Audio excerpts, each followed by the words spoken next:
पतंग, ये दुनिया की सबसे थकाऊ पतंग थी। हमेशा अपनी पूंछ हिलाती रहती, अपने कान हिलाती, अपनी डोरी तोड़ती, घरों की छतों पर बैठती, पेड़ों में फंस जाती, बालों में उलझ जाती, तालाबों में गिर जाती या घास पर सपाट लेट जाती और जमीन से 1 गज से ज्यादा ऊपर उठने से मना कर देती। मैंने अक्सर बैठकर उस पतंग के बारे में सोचा है और सोचा है कि उसके पिता और माँ कौन थे।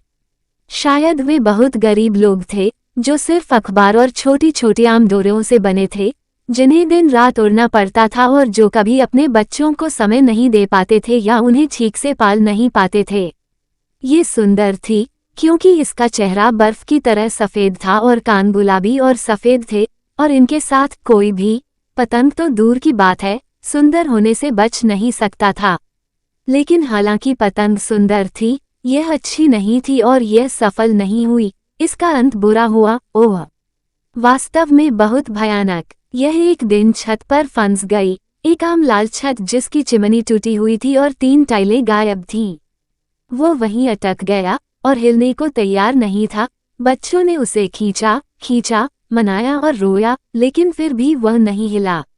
आखिरकार उन्होंने एक सीढ़ी मंगवाए और लगभग उस तक पहुंच ही गए थे कि अचानक पतंग उड़ गई और खेतों और झाड़ियों के ऊपर से उड़ गई और बहुत दूर जंगलों में चली गई और फिर कभी वापस नहीं आई। कभी नहीं, कभी नहीं।